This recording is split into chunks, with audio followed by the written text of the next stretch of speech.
This time of year, chocolate is definitely on a lot of our minds, especially mine who loves chocolate. And I thought today we'd hear a little bit about the healthy qualities of chocolate to alleviate some of the guilt of eating it during this time of the year, and also to learn a little bit about the history of chocolate and how it's made. Hey, Linda! Hey, how are you? I'm great, and you? Welcome Great, to thank you. Alethea's Chocolate. Thank you. I was doing a story on chocolate today, and I thought, who better to talk to than you about great chocolate and the benefits of chocolate? Right, and chocolate not only makes you feel good, but the benefits are it has great antioxidants in it, especially the dark chocolate. And chocolate's been around for over 4,000 years. Wow. And where the cacao plant is sourced makes a difference in the quality of the chocolate.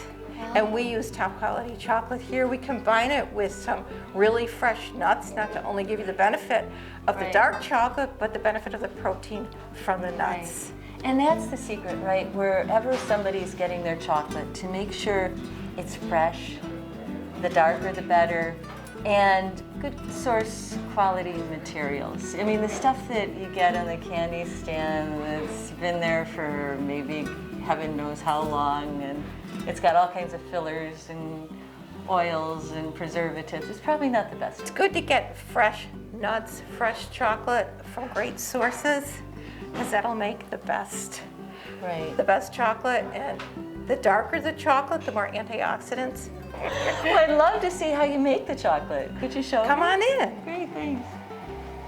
Dean, welcome. Thank you so much. I just love you and Linda. I love visiting you, of course, because I always get my chocolate hit. You're It's just a such great chocoholic, place. that's all. I do love chocolate. I really do. So am I. I was talking to Linda a little bit about the beneficial qualities of chocolate, and I just wanted to find out how you make chocolate. What do you do behind the scenes here? Well, we buy bulk chocolate, we process it, and we make all the centers, all the fudges, all the toppings for the ice cream shop, all the truffles, all the brittles. Family recipes dating back to 1945. Over the years that I've been in it, I've seen the dark chocolate segment grow.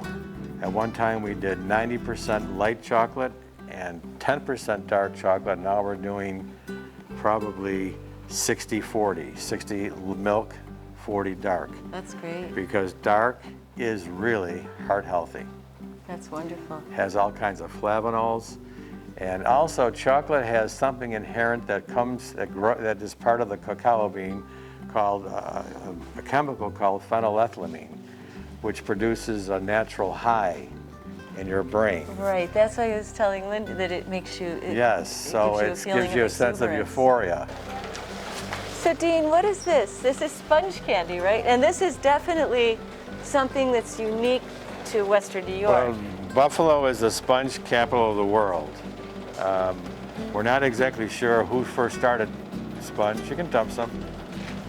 But we know that this is the epicenter for sponge. And what is sponge? It's a very basic ingredient: corn syrup, sugar, water, baking soda. But it's all technique, and it's very labor intensive. And it's kind of chewy when you're trying to describe sponge. I try to describe... Not chewy, it really literally melts in your mouth. Oh, really? Wow. Oh, absolutely. Well, if you'd like to try a piece, we'll grab a piece. Here, you'll see. Always, Dean. It's very light. And it is the most popular item This literally we produce. melts in your mouth. Literally.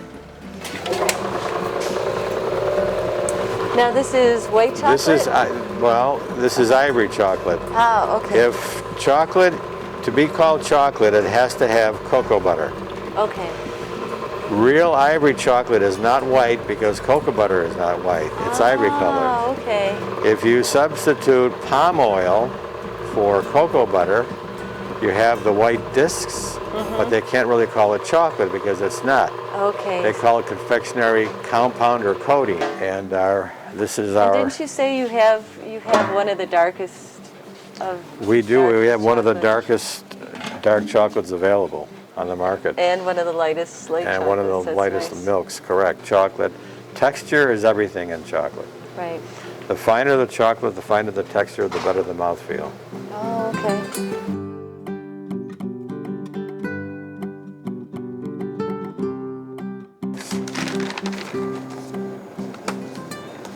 This is the famous Lucy belt.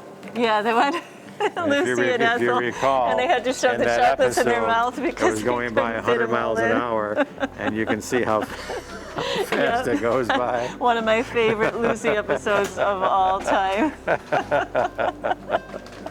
Absolutely, it. everybody. So we call this the Lucy belt. That's great. Joanne, tell me a little bit about the history of chocolate. Well, it dates back to ancient cultures, really as far back as the Mayans and the Aztecs. And back then it was considered food for the gods, and it was a very bitter type of a substance. They used to mix it with a liquid and make like a hot drink out of it. Right. And it was used only for celebratory kinds of events and religious rituals and things like that. And then when it came to Europe in 1600s, they added sugar to it. And that changed everything. And later they added milk. And so that all became a much more refined product. Right. But what is in common with our present day chocolates is that pure cocoa butter is the essential ingredient that keeps it a healthy confection. Right. And I always say, if you're eating good chocolate, it's good for you. You always want to avoid chocolates that have any tropical oils or any foreign substances like that. You want to make sure you're eating product made with pure cocoa butter. And all of Alethea's chocolates are definitely made that way. That's great. That's wonderful. Thank you. Thanks You're so much, welcome. Joanne. I really appreciate it. Well, thanks for coming in. We're enjoying having you here today. Oh, I'm loving being here. Good. Thank you. We have literally generations of customers. And I was walking through the shop at Christmas, and a woman stopped me and asked me if I was the owner, and I said yes. And she said, "Do you have children?"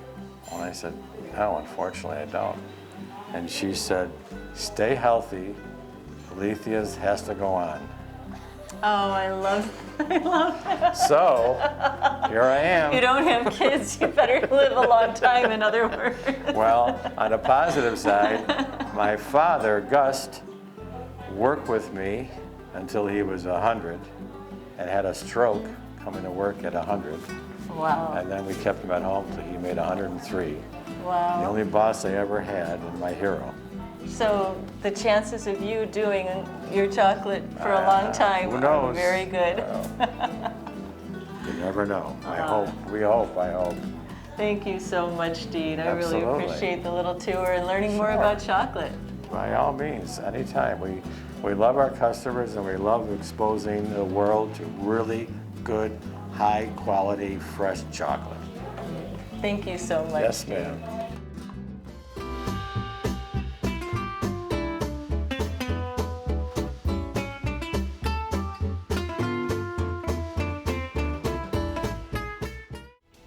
Thank you for joining us today on this magical ride into passionate living.